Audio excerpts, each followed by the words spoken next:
Hablar de la sábana de Turín, la sábana que llamamos tradicionalmente la sábana santa, quiere decir que estamos hablando de un objeto, no de una leyenda, no de una hipótesis, no de algo poético. Estamos hablando de un objeto. Y es un objeto con una tradición que hace que le consideremos de interés arqueológico. Y como tal objeto de interés arqueológico, debe ser estudiado primariamente con la metodología propia de la arqueología.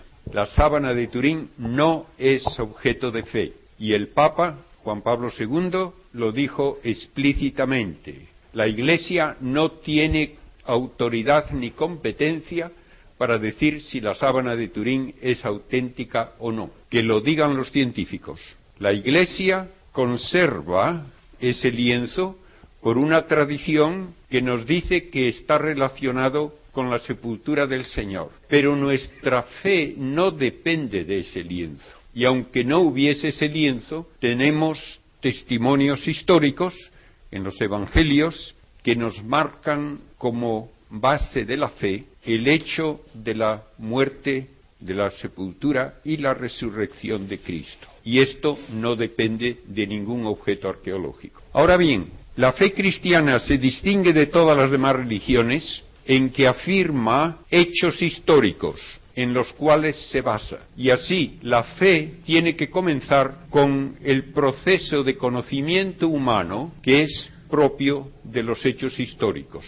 La palabra fe se usa muchas veces de una forma ambigua, de una forma que no distingue significados y que, sin embargo, necesita ser cuidadosamente delimitada para no decir incluso blasfemias.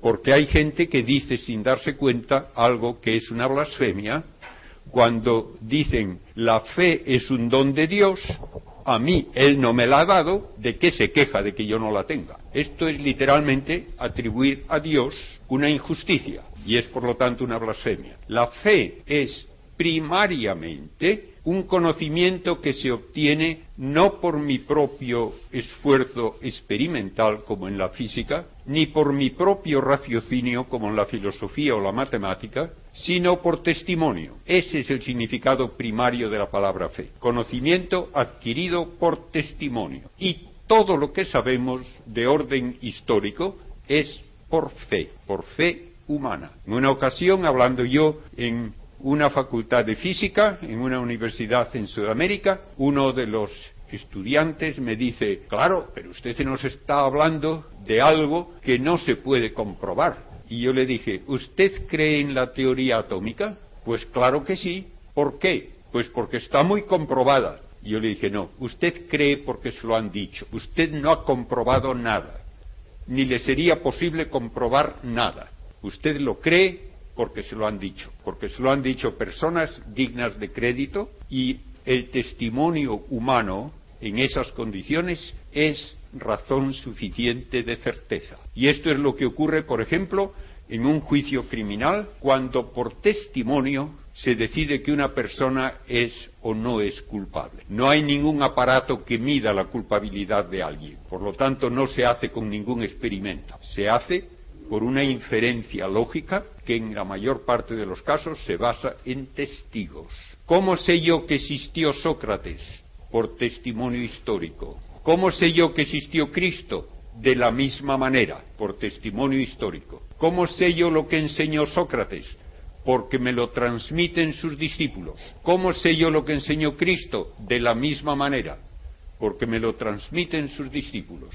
De modo que la fe es primariamente un acto racional que necesita pruebas históricas y que se basa en el modo normal de adquirir la mayor parte de nuestros conocimientos, porque casi todo lo que sabemos lo sabemos no por esfuerzo propio, sino porque nos lo han transmitido. Una vez que tenemos esta fe en la existencia histórica de Cristo, en su enseñanza, entonces, viendo la importancia de lo que Él nos dice, se puede dar el segundo tipo de fe, que es el que nosotros afirmamos cuando alguien, por ejemplo, dice, yo tengo mucha fe en ese médico. ¿Qué quiero decir? ¿Voy a aprender algo de él? No. Voy a poner mi vida de acuerdo con lo que él me diga, porque confío en que me va a ayudar. Pues eso mismo debe darse entonces como reacción a la enseñanza de Cristo. Debo poner mi vida de acuerdo con esas enseñanzas. Y este es un acto de mi voluntad.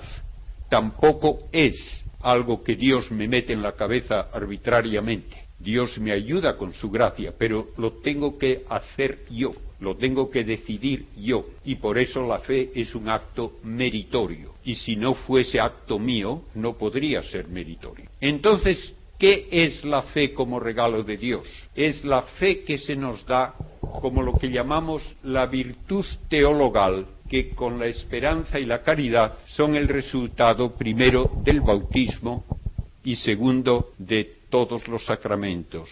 Y esa fe no aumenta mi conocimiento, no es un acto de mi entendimiento, no es un acto de mi voluntad, es una semilla de divinidad puesta por Dios en el ser humano para que mis acciones tengan valor eterno y me lleven a la unión con Dios eternamente. Esa es regalo de Dios y solo puede ser regalo de Dios porque solo Él puede dar una semilla de vida divina. Pero Él la da suponiendo los pasos anteriores que son responsabilidad mía. Y si se le da a un bebé es porque ante la Iglesia se comprometen los padres y los padrinos a que ese bebé va a ser instruido y va a ser educado para que sepa sus responsabilidades como creyente. De modo que, como ven, no es una cuestión de sentimiento la fe, y menos todavía la irracionalidad de lo que dicen generalmente los protestantes de creo porque sí, sin razones para ello. Tenemos que tener razones, si no, nuestro acto de fe sería irracional y por tanto no sería un acto humano. Ahora bien, si el primer paso de la fe es el establecer hechos históricos, entonces un objeto de valor arqueológico que me da información histórica puede tener importancia para reforzar las bases de mi fe. Así es. Y en ese sentido, solo en ese sentido, la sábana de Turín tiene valor teológico. Es un testimonio histórico que me lleva a reforzar los testimonios históricos de los evangelios.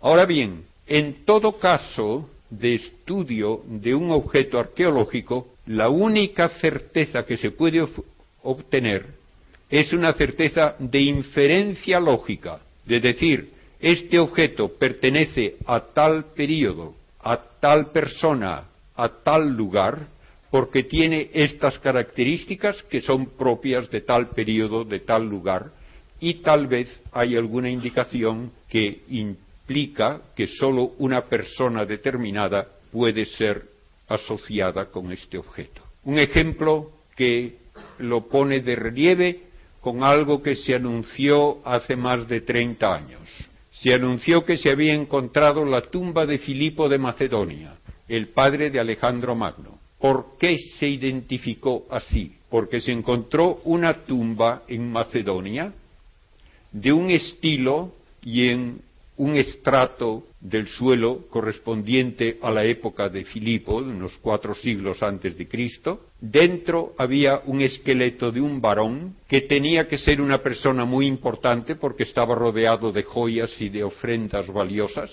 Y bajo el ojo derecho, en el hueso, tenía una herida fuerte. ¿Qué dicen los historiadores? Que Filipo de Macedonia murió de un flechazo en el ojo derecho cuando estaba asediando una de aquellas ciudades. Con este solo dato se afirmó ya la identidad. Tiene que ser un señor de aquella época, de gran prestigio, de gran rango, y tiene que ser un señor que murió de un flechazo en un ojo. Y el único del que sabemos con esas características es Filipo de Macedonia, por lo tanto se dice esto. ¿Hubo alguien que discrepase? Nadie. ¿Por qué? Porque al fin y al cabo a nadie le importa un comino que fuese de Filipo de Macedonia o no. No tiene efecto alguno en mi vida. Sin embargo, cuando se presenta un objeto que tiene no una cosa coincidente, sino cientos de características que solamente pueden atribuirse a que se usó como mortaja en el caso de un crucificado de la época romana, que además de ser crucificado fue coronado de espinas, que fue azotado con la metodología y los instrumentos romanos, que fue alanceado en el costado después de muerto con una lanza romana. Cuando se dice todo eso, no basta. ¿Quién iba a ser? Cualquiera menos Cristo, es lo que vienen a decir algunos. ¿Hay alguna indicación de que a algún crucificado se le crucificó después de coronarlo de espinas, excepto Cristo? No. ¿Hay alguna indicación de que algún crucificado después de muerto le dieron una lanzada en el corazón? No, excepto Cristo. Pero eso no basta. ¿Por qué? Porque si tengo que aceptar la historicidad de Cristo y de los evangelios, no puedo simplemente decir eso no me importa. Y por tanto hay gente que lo ha dicho explícitamente. Pueden encontrar todas las pruebas que quieran, yo no las aceptaré. Como dicen mis amigos norteamericanos, de los que he aprendido muchas cosas, a veces muy de sentido común, la actitud de esa gente es: yo ya tengo mis ideas, no me confunda usted con hechos. No importan los hechos. Bien, dicho esto, pues, tenemos que tener una mente abierta a la verdad y estudiar este objeto con la metodología propia de la arqueología científica, que quiere decir que lo estudiamos en su materialidad primero. Es un lienzo. ¿Qué tipo de lienzo? ¿De qué está hecho? ¿Qué tipo de tejido es? ¿Qué tipo de telar? ¿De qué lugar del mundo podemos deducir proviene? ¿De qué época? Y luego este lienzo tiene una serie de características que indican que estuvo en contacto con un cadáver. Tiene manchas de sangre. Se pueden estudiar esas manchas de sangre y la medicina forense puede decir si es sangre vital, que ha salido de heridas de un ser vivo, o cadavérica. Puede decir si es sangre venosa o arterial. Puede decir también si esa sangre ha sido añadida al lienzo, por ejemplo, después de una supuesta imagen, o al revés. Se puede estudiar cómo bajo el microscopio se ven los glóbulos rojos de esa sangre. Se puede estudiar la fluorescencia con luz ultravioleta. Se puede determinar, por lo tanto, si es sangre humana o no. Y una y otra vez se hacen estos estudios desde hace 100 años. Y la sábana de Turín es el objeto arqueológico más profunda y continuamente estudiado de toda la arqueología. Luego se estudia algo nuevo que no existe en ningún otro objeto arqueológico conocido hasta la fecha: una imagen que muestra la vista dorsal y ventral de un varón que ha tenido una serie de heridas que le cubren de pies a cabeza, que tiene regueros de sangre en las muñecas y en los pies de una herida profunda y perforante, que tiene una lanzada en el costado, una imagen que no está pintada, y de esto siguen todavía diciéndose verdaderas idioteces, por no llamarles otra cosa. Nadie puede pintar sin usar pintura.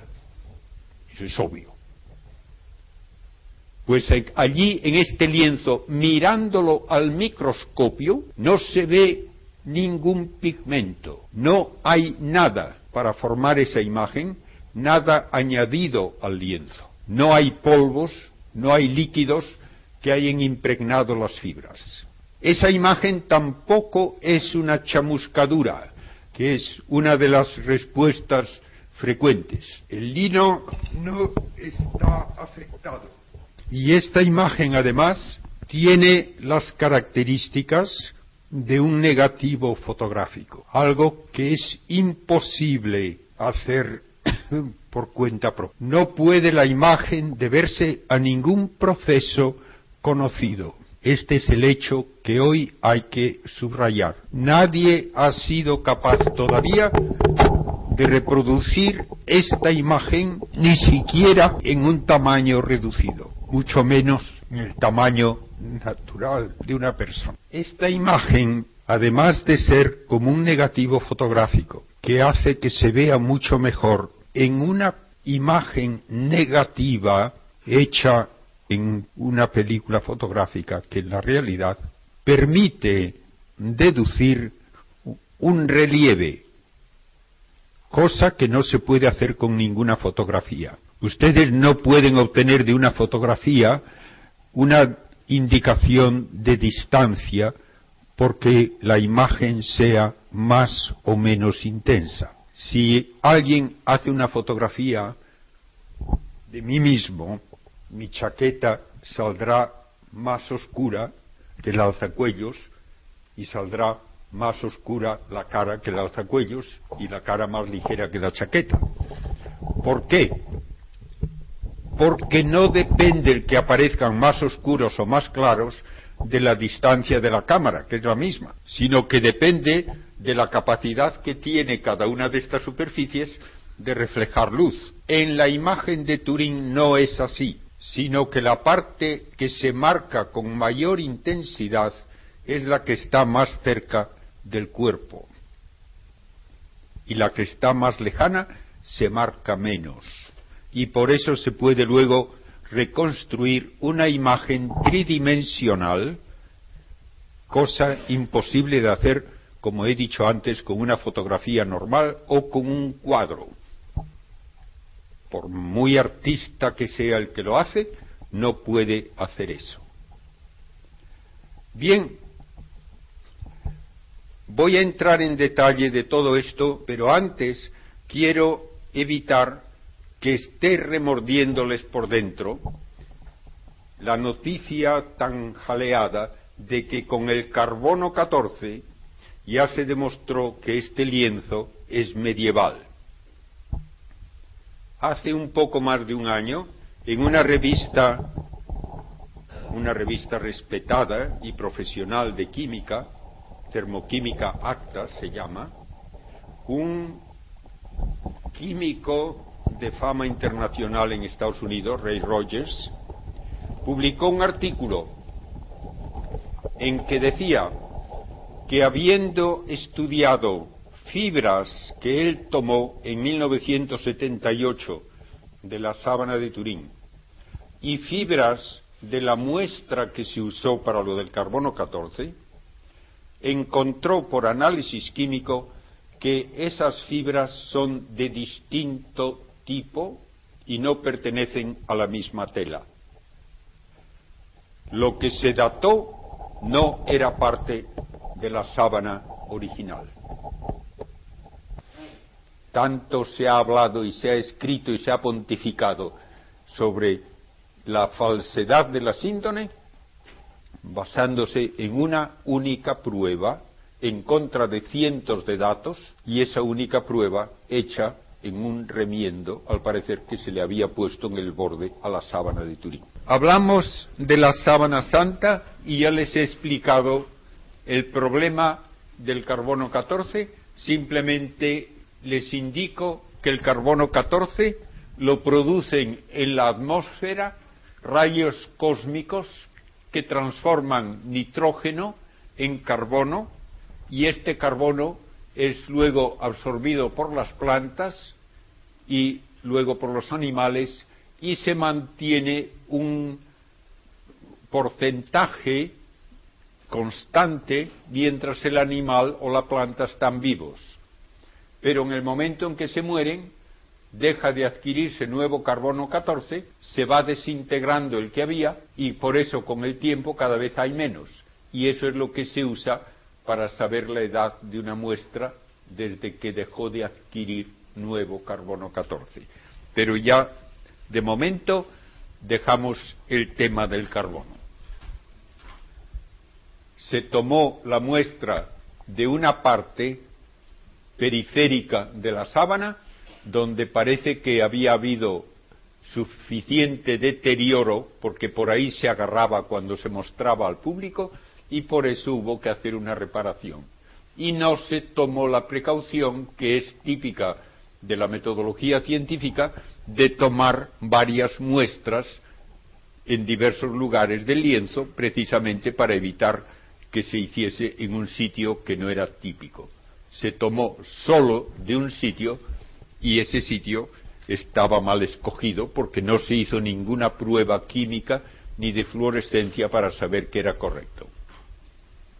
Con eso ahora vamos a hablar de la imagen y de lo que nos da de información la sábana, que proviene de la zona de Palestina, de Jerusalén, una zona rocosa junto al río Jordán, donde estaba naturalmente la Jerusalén antigua, y esta Jerusalén antigua tenía una muralla todo alrededor, y fuera de la muralla era donde se crucificaba. No hay monte Calvario. Lo que llamamos el Calvario era un peñasco al lado casi de la muralla, en una zona donde también en la roca se excavaban tumbas, puesto que las tumbas judías eran cuevas hechas horizontalmente en una roca adecuada. Hoy día, en la iglesia del Santo Sepulcro en Jerusalén, están bajo la misma cúpula de la iglesia el Calvario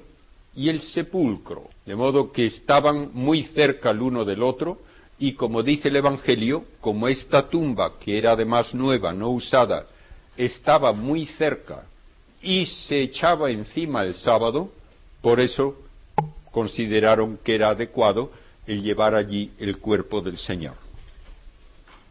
La tumba era, como he dicho, una excavación horizontal que se cerraba con una rueda, como de molino, que se deslizaba en un plano inclinado, ante una puerta pequeña que había que agacharse para poder cruzar. Una vez que se cerraba la tumba, se quitaba la piedra que sostenía esa rodaja y entonces quedaba cerrada. Cuando el Evangelio habla de que las mujeres iban el domingo, lo que ellas se preguntaban era ¿quién nos hará quitar o quién nos podrá quitar la puerta, la piedra? Porque ellas no tenían fuerza para hacerla rodar, y cuando llegaron se encontraron con que la piedra ya estaba removida. Una vez que se entraba en la tumba, se veía una especie de antecámara donde se podía preparar el cuerpo en detalle ya para el entierro, y se hacía con una sábana de doble tamaño que la talla de la persona, que se ponía sobre una repisa de piedra, el desnivel aquí no era más que de unos 20 centímetros, se ponía encima el cuerpo, se le añadían tal vez resinas para evitar putrefacción y malos olores, la sábana luego iba sobre la cabeza hasta los pies, y en muchos casos se usaban algunas ataduras para retener también las resinas y los elementos que habían añadido como aromas.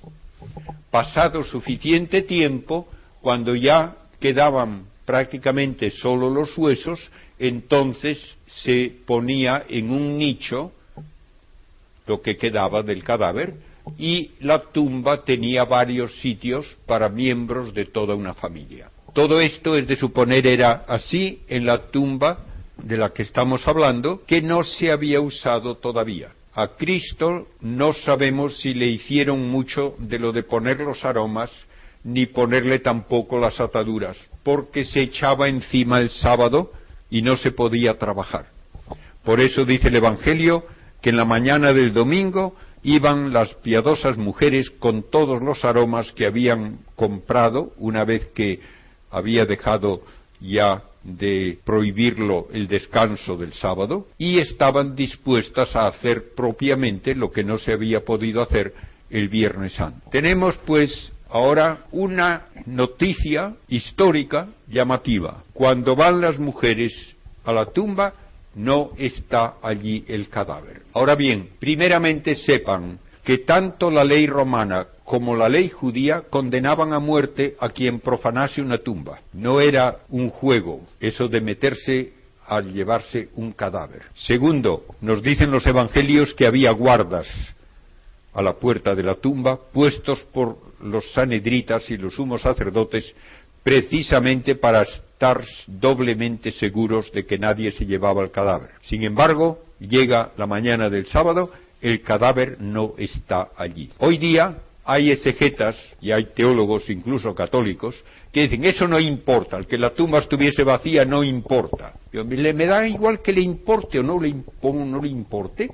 El hecho es que estaba vacía y el cadáver falta. ¿Dónde está? Dígame cómo desaparece un cadáver. ¿Quién se lo iba a llevar? ¿Los apóstoles que estaban amedrentados con las puertas cerradas a cal y canto? ¿Se lo iban a llevar sus enemigos? Pues que lo muestren. Porque cuando Pedro el día de Pentecostés dice, aquel Jesús a quien vosotros crucificasteis, Dios lo ha resucitado de entre los muertos, si hubiesen podido decir, falsarios, aquí está el cadáver, bien muerto está.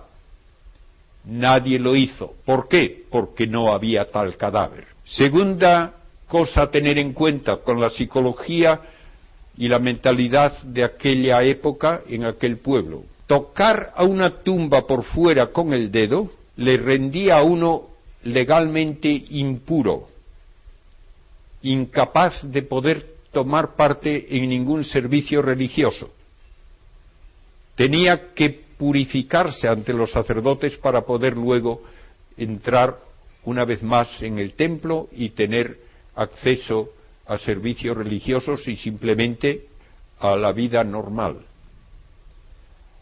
¿Quién se iba a llevar un cadáver? Y también puede uno decir, ¿quién se iba a llevar un lienzo, una mortaja manchada de sangre humana, que había sido utilizada para un entierro? Era el objeto más contaminante, más execrable que se podía imaginar. El que un judío se guardase un lienzo manchado de sangre sacado de una tumba es totalmente absurdo. Y sin embargo, los lienzos desaparecen y se habla de ellos muy pronto, diciendo que son los lienzos en los que se amortajó a Cristo. La única explicación lógica que hay del hecho es que ya Cristo no era considerado un cadáver. Habían visto a Cristo vivo y por tanto lo que tenía que ver con él no podía causar impureza alguna. Pero cualquier otro cadáver hubiese sido impensable que nadie lo tocase o que guardase ningún objeto relacionado con él. No sabemos quién ni cómo guardó los lienzos en Jerusalén el año 33. Aparece una mención de un lienzo que tiene una imagen de Cristo no hecha por manos humanas, el año 525 en Edesa, en Turquía. En Edesa hubo una invasión de los persas que conquistaron la ciudad y los cristianos guardaron esa reliquia en un hueco hecho en la muralla de la ciudad. Pasaron siglos, se olvidó la existencia de la reliquia, pero llegó un momento en que una gran tempestad derrulló parte de la ciudad y apareció el lienzo. Y entonces se veneró hasta que vinieron los maometanos que conquistaron toda Palestina y Turquía, se apoderaron de Edesa y así hasta que el año 944 el emperador de Constantinopla, cristiano, se enteró de que en poder de los maometanos en Edesa había un lienzo que tenía una imagen del Señor no hecha por manos humanas. Envió un ejército puso sitio a la ciudad y exigió que le entregasen esa reliquia. Después de un asedio que ya parecía imposible evitar la conquista, entonces los de la ciudad enviaron una comisión al emperador ofreciendo darle ese lienzo a cambio de que él se marchase, que liberase todos los prisioneros que ya tenía y que les diese una cantidad fuerte de dinero. Se vino a un acuerdo y el año 944 se llevó el lienzo a Constantinopla y allí se puso en una iglesia llamada Santa María de Blanquerna, donde se mostraba a los fieles especialmente los viernes, y unas veces parece que se mostraba doblado, de modo que sólo se veía la imagen de la cabeza, y otras veces desplegado y se veía toda la imagen del cuerpo. Allí estuvo siendo venerado de esa manera hasta que en el año 1204 los miembros de la Cuarta Cruzada que iban desde Europa a Palestina fueron convencidos por el emperador de Constantinopla, que había sido depuesto, para que le ayudasen a recuperar el trono, prometiendo pagarles generosamente. Ellos consiguieron reponerle en el trono, echando al usurpador, y acamparon junto a Constantinopla esperando su paga. Pasaron 2 años sin que les diesen nada, y se hartaron, y decidieron cobrarse por su cuenta saqueando Constantinopla. Lo hicieron, y en ese saqueo desapareció la sábana de la iglesia donde estaba. No se supo quién se la llevó. El emperador envió una carta a Roma pidiendo que se la devolviesen, que era una reliquia sagrada.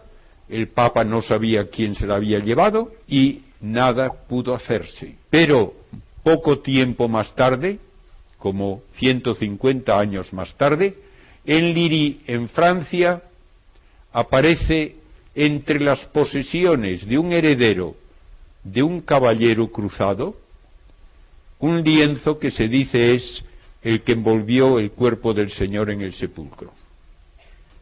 Hubo bastante polémica de si era o no era auténtico, a quién pertenecía. Había al parecer copias que se querían pasar como auténticas, pero finalmente, para no entrar en más detalles históricos, pasó a ser propiedad de la Casa de Saboya. Los duques de Saboya, que tenían posesiones en Francia, entregaron como paga unos castillos y no sé cuántas otras posesiones, y se llevaron la sábana a su sede central en Chambéry. Allí, el año 1532, hubo un incendio que dañó considerablemente a la sábana. La sábana estaba doblada en 48 dobleces dentro de un arca de madera recubierta de una aleación de plata. El calor del incendio fue suficiente para fundir parte de la plata, que cayó sobre una esquina y quemó todos los dobleces. Echaron agua que dejó también manchas y huellas, pero la imagen, gracias a Dios, apenas sufrió.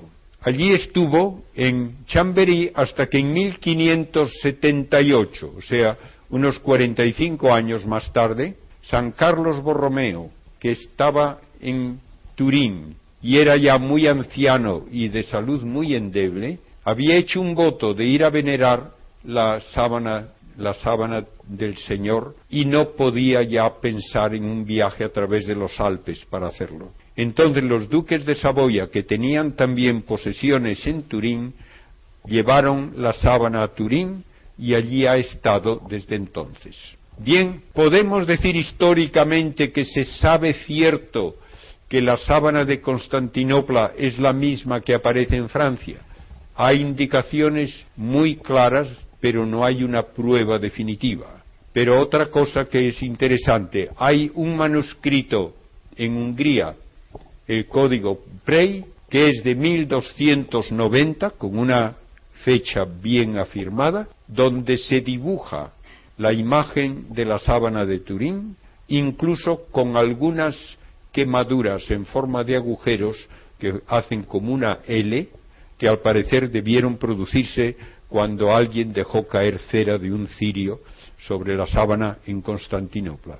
De modo que hay razones muy importantes desde el punto de vista arqueológico para decir que estamos hablando del mismo lienzo. En 1898, para celebrar la boda del rey Víctor Manuel III de la Casa de Saboya, se permitió mostrar al público la sábana de Turín.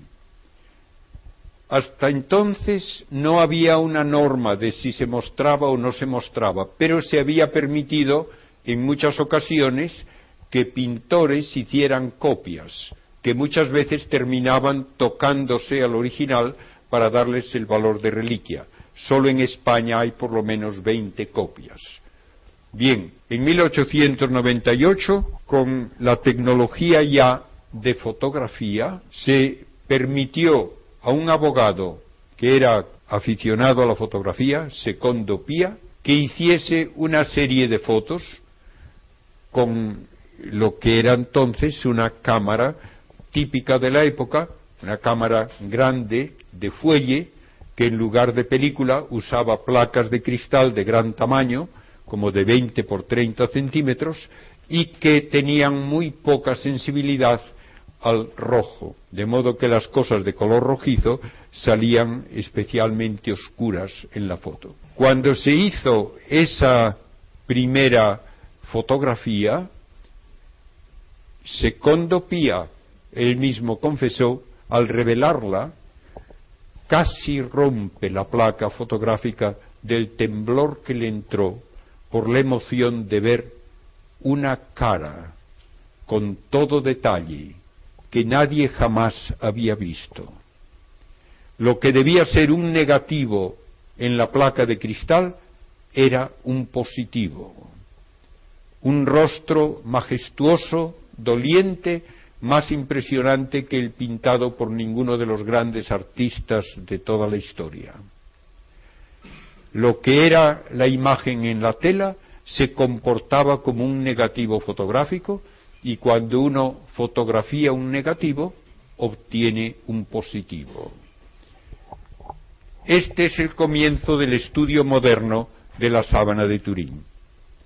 En 1978 se permitió a un grupo de científicos dirigidos por el doctor John Jackson de Estados Unidos el pasarse 72 horas seguidas estudiando la sábana sobre una mesa especialmente construida para el caso, con toda la tecnología moderna, fotografía con todo tipo de películas, con filtros que seleccionaban colores, fotografía con rayos X, con infrarrojo, con luz ultravioleta, exámenes con el microscopio, toma de muestras con cinta adhesiva, todo lo que uno pudo pensar debía hacerse científicamente.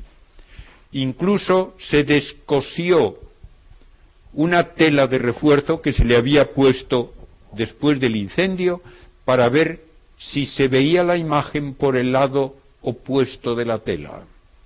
La respuesta: no se veía la imagen.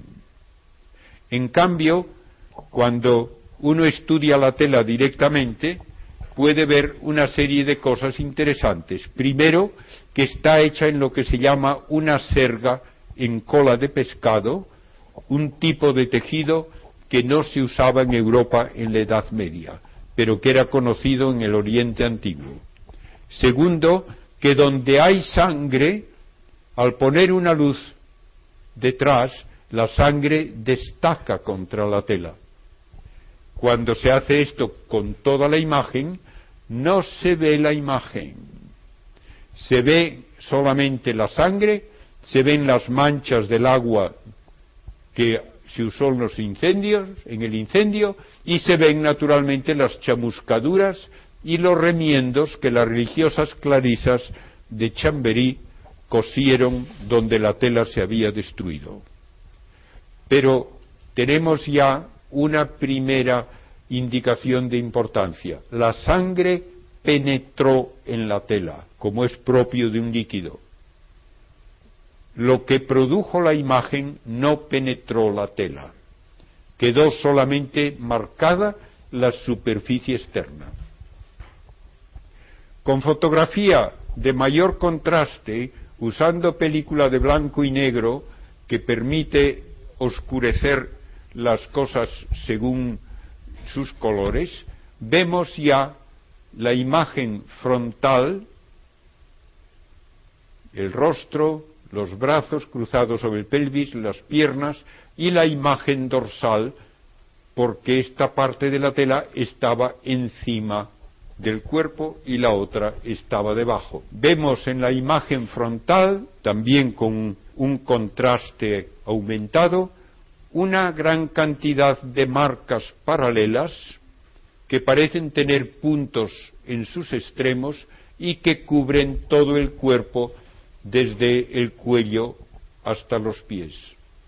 El rostro, tal como lo vemos en la sábana, es muy poco claro, apenas se distingue. Yo estuve frente a la sábana el año 2000 y puedo decir que a simple vista apenas se ve nada. No es extraño que los pintores que quisieron copiarla no fuesen capaces de hacer nada que valiese la pena. Si está uno a menos de 3 metros no ve nada, y desde más lejos se ven estas manchas tan difusas que vagamente se reconoce un rostro, pero poco más.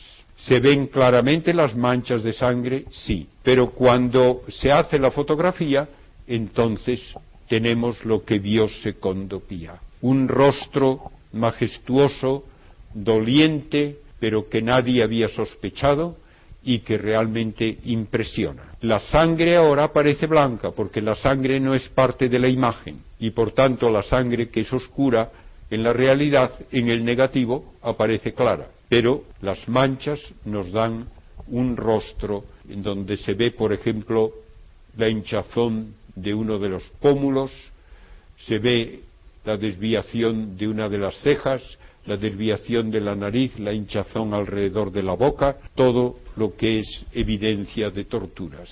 Todo el cuerpo cubierto también de esas marcas paralelas por el frente y por la espalda, desde la nuca, esas marcas paralelas, hasta los mismos pies.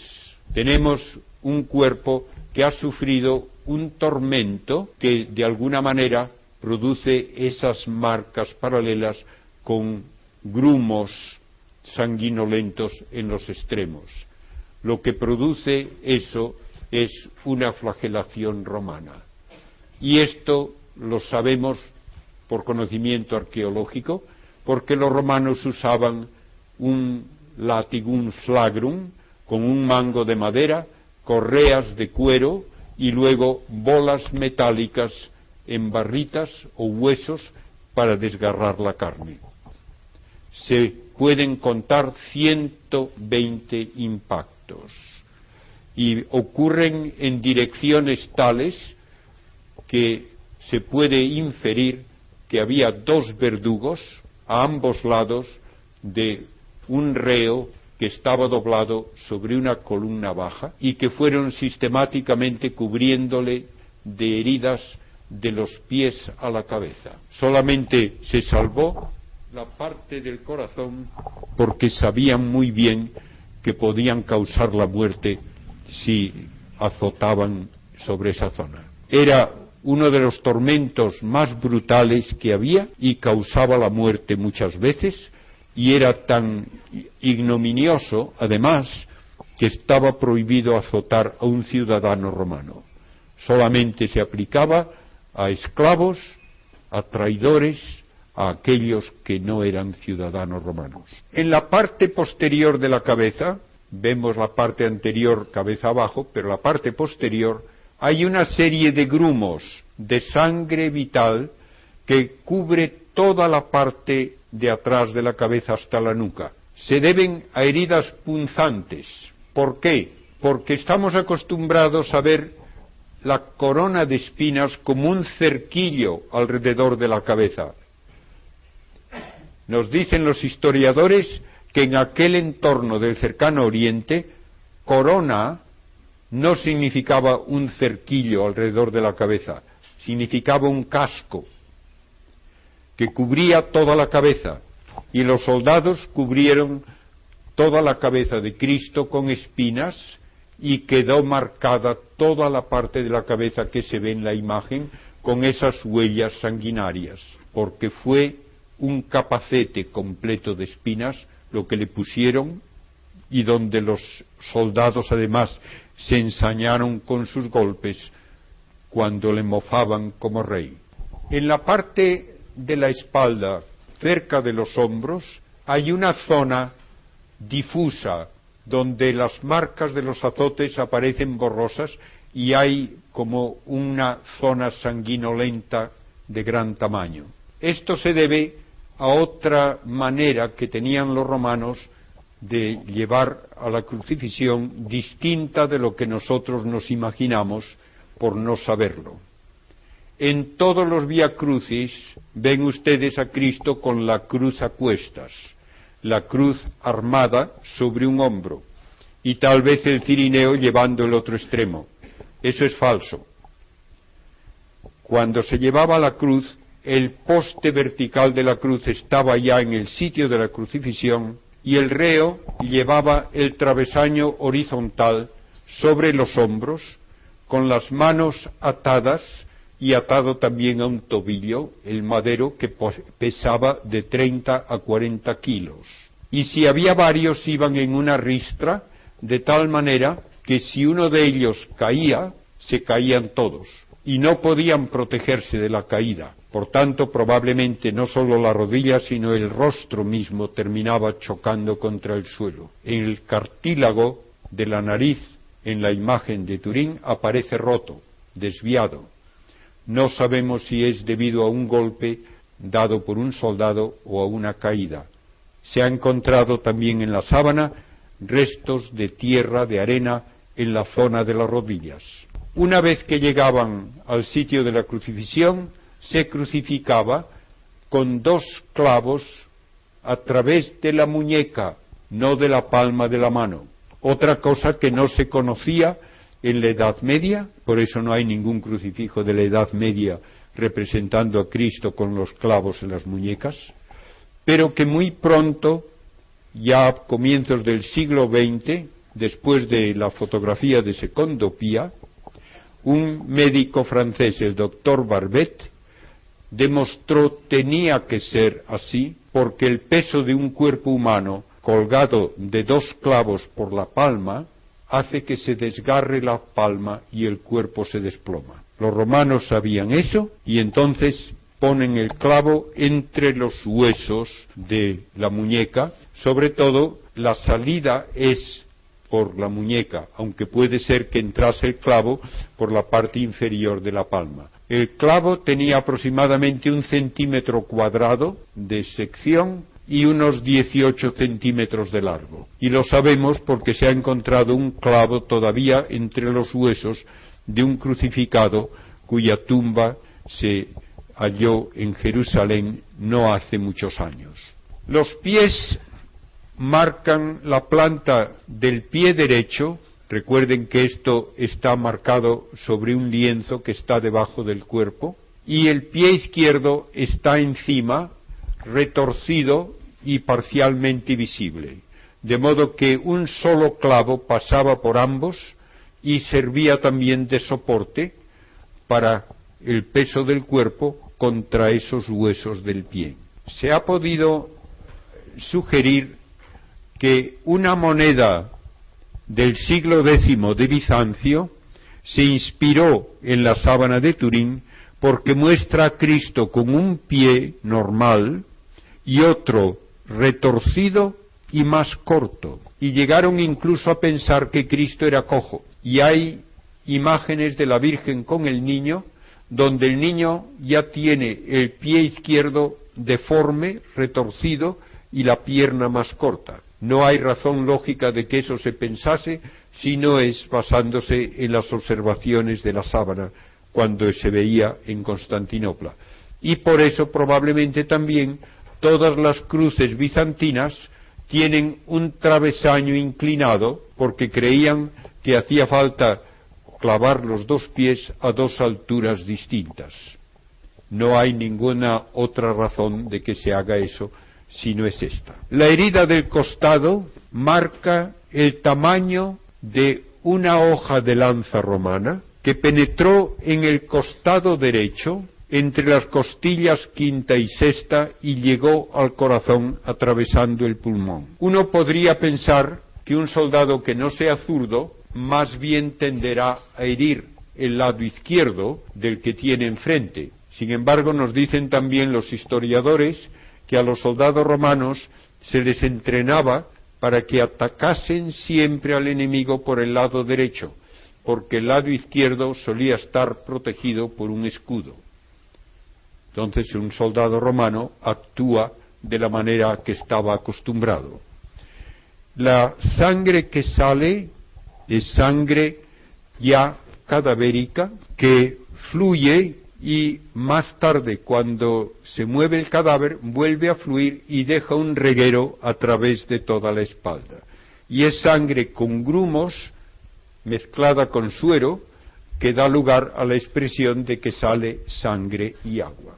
Volviendo a la imagen, con técnicas normales de fotografía que se pueden aplicar a cualquier fotografía, se puede obtener una especie de bajorrelieve que hace resaltar todas las heridas, los grumos de sangre y también las quemaduras y las arrugas de la tela. Esto no es nada especial. Yo he hecho cosas de estas en el laboratorio para producir una especie de bajorrelieve que puede ser interesante como un esfuerzo artístico o para que se vea mejor algo. Esto da lugar a una imagen que parece tener una cierta tridimensionalidad, pero que no es verdaderamente una indicación de distancia de las diversas partes con respecto al lienzo.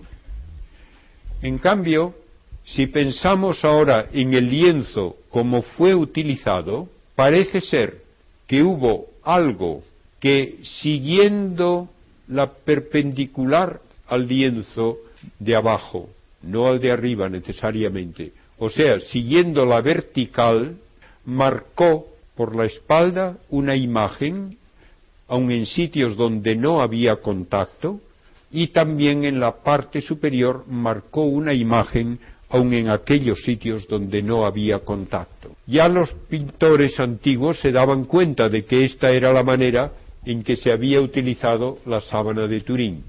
Y el doctor Jackson, poco después de ir a Turín en 1978, hizo un experimento de laboratorio poniendo un voluntario con una tela de consistencia semejante y midiendo las distancias de la tela al cuerpo a todo lo largo de la línea central.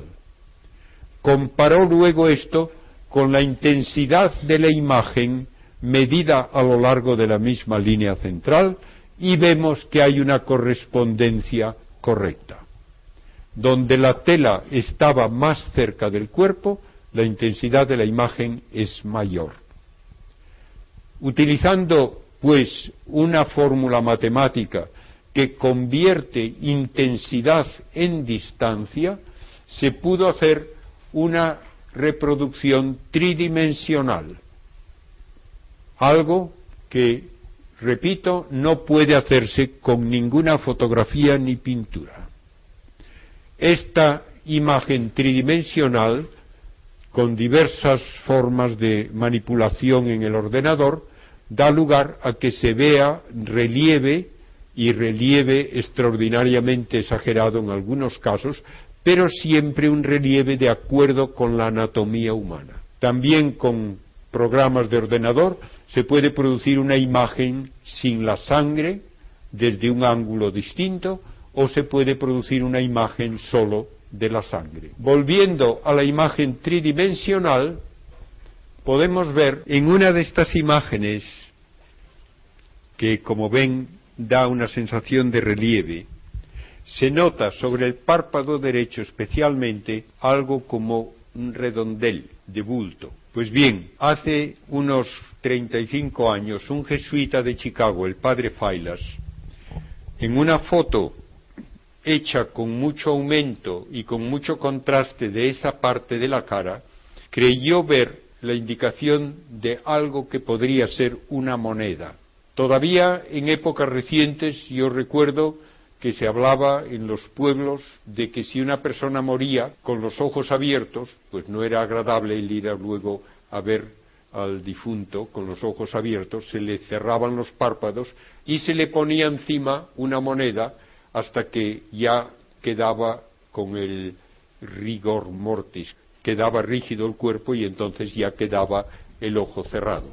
Pues bien, no sabemos si por esa razón o no, el hecho es que podría ocurrir que se le pusiese una moneda sobre el ojo. Y el padre Failas veía aquí una indicación de algo como un cayado de adivino y aquí 4 letras, U-C-A-I. ¿Podían ser esto parte de una inscripción? Se dirigió a coleccionistas de monedas romanas antiguas y les preguntó si conocían alguna moneda de la época de Cristo que tuviese un cayado de adivino y una inscripción conteniendo las letras U-K-I. Y le dijeron, sí, hay unas monedas de cobre acuñadas por Pilato el año 29 que tiene el símbolo del cayado de adivino y la inscripción Tiberiu Caesaros, que en griego significa del César Tiberio. Naturalmente, esto pareció ya el dato definitivo de la autenticidad, de origen, de tiempo de la sábana de Turín. Pero hubo quienes pusieron una objeción muy valiosa y muy importante instantáneamente, y es la palabra Caesaros en griego no se escribe con C, se escribe con K. Por tanto, el decir que ahí hay una moneda que tiene una falta de ortografía es equivocarse y ver lo que uno quiere ver. Naturalmente, al padre Failas esto le impresionó, pero por si acaso les dijo otra vez a sus amigos coleccionistas, ¿han visto ustedes alguna vez una de estas monedas con esta falta de ortografía? Y le dijeron, no, pero vamos a mirar de nuevo. Y encontraron 4. De modo que una falta de ortografía que nadie sabía existía, se descubre y se comprueba, se da, porque se ve esta imagen en la sábana de Turín. Quien dice que esto es pura casualidad, da más valor a la casualidad de lo que me parece a mí yo le daría. Si yo viese por ahí un automóvil y digo que tiene una placa de matrícula en que está Barcelona con V, pues alguien me diría imposible. Pero si luego veo que aparece 1 o 2, digo, pues tenía razón el que me lo dijo. Pues aquí lo mismo. Parece que hay esta confirmación del origen, de la época, del lugar de esta sábana de Turín con la moneda de Pilatos. Hay también polen de plantas propias de Palestina, de plantas de Turquía, de Constantinopla, de plantas de Francia y naturalmente de Italia, de modo que se puede reconstruir la trayectoria histórica. Y se ha hecho en el laboratorio una comparación del espectro de una mezcla de sangre, aloe y mirra sobre un tejido y coincide con lo que se ve en la sábana. Se ha dicho que el arte bizantino se inspiró en la sábana de Turín. Yo no puedo dar esto como una prueba. A mí me parece que la cara de Cristo en la sábana de Turín tiende a ser mucho más rectangular que lo que veo en los iconos del Oriente, pero ustedes pueden tener su opinión. A mí me gusta bastante más la de la sábana de Turín que la de todos estos iconos. Se ha sugerido que se podía haber hecho la imagen como se puede hacer con un medallón de bronce caliente prensado contra una tela que la chamusca, y entonces al fotografiar la chamuscadura se obtiene un positivo y parece algo lo que hay en la sábana. Pero esto es imposible hacerlo sin chamuscar el lino, y en la sábana el lino no está chamuscado. Y es totalmente imposible hacerlo con un bajorrelieve de tamaño natural, simultáneamente frente y espalda, y además con toda esa información cultural e histórica de que les he hablado, que no se conocía en la Edad Media. Otros han dicho que una radiación térmica marcó como a fuego la sábana. El infrarrojo, que es calor, puede dar lugar a imágenes en película fotográfica especialmente sensible, donde las partes más calientes aparecen más marcadas, no las partes más cercanas, sino las partes más calientes.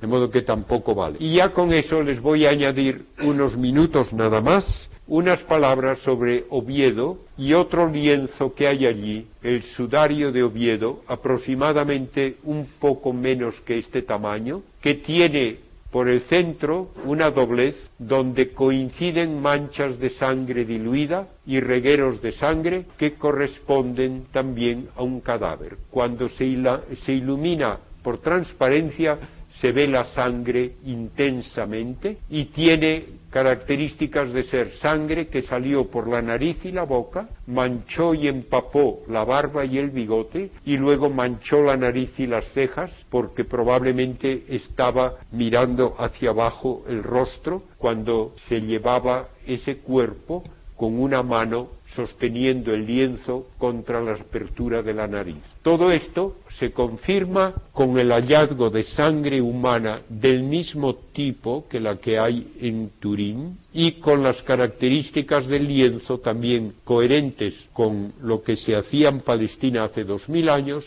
y también con polen de Palestina. Hay manchas que corresponden a heridas de orificios hechos en vida, probablemente porque ese lienzo estuvo contra la nuca de alguien que tenía heridas punzantes. Todo ello, nos dicen los historiadores, está de acuerdo con la ley judía que exigía que a quien moría violentamente debía cubrirse del rostro mientras se le preparaba para la tumba. Entonces usaron un paño que llevaban frecuentemente los judíos para limpiarse el sudor, lo llevaban a la cintura, un sudario, y se lo pusieron alrededor de la cabeza. Cuando luego Juan y Pedro fueron al sepulcro, dice el Evangelio de Juan, vieron la sábana aplanada en el suelo y el otro lienzo que había estado sobre su cabeza, no con la sábana en el suelo, sino enrollado aparte en su propio lugar. Esto sería el sudario de Oviedo. Está bien atestiguado históricamente como reliquia que se llevó en el siglo VIII desde Toledo a Oviedo, huyendo de los musulmanes. El siglo XI, el rey Alfonso VI de Castilla, con el Cid Campeador y sus nobles, firmaron un acta de que había esta reliquia en el arca llevada desde Toledo y tiene todos los visos de coincidir con lo que ocurrió en el Calvario. Hay orificios cónicos como de haber usado algún tipo de alfiler para sujetarlo cuando estaba alrededor de la cabeza, estuvo anudado también en la parte superior de la cabeza y aunque se ha tratado con poco cuidado a través de los siglos, incluso se encuentra carmín de labios de piadosas damas que lo besaron. Hay muchísimos datos que indican que sí es un complemento de la sábana de Turín. Las manchas coinciden con un rostro humano, el tamaño de la nariz coincide al milímetro con el que se ve en la sábana de Turín, y una reconstrucción en yeso muestra cómo era el rostro al cual se aplicó ese lienzo. De modo que tenemos dos documentos arqueológicos que se refuerzan y complementan, que son con toda probabilidad auténticos y que nos muestran lo que sufrió el Señor. Y termino con una imagen de la catedral de Santiago, donde con un sentido teológico muy profundo se ve a Cristo consolando a Adán. Cristo ha sustituido al viejo Adán como el nuevo Adán, pero trae la salvación a todos los hombres. Y esa imagen de Cristo sufriente de la síndrome es ciertamente conmovedora, la más hermosa, la más impresionante que tenemos en toda la iconografía. Creo que podemos decir con confianza que nuestra fe se basa en hechos históricos y que la sábana de Turín y el sudario de Oviedo confirman lo que dijeron los evangelios. Muchas gracias.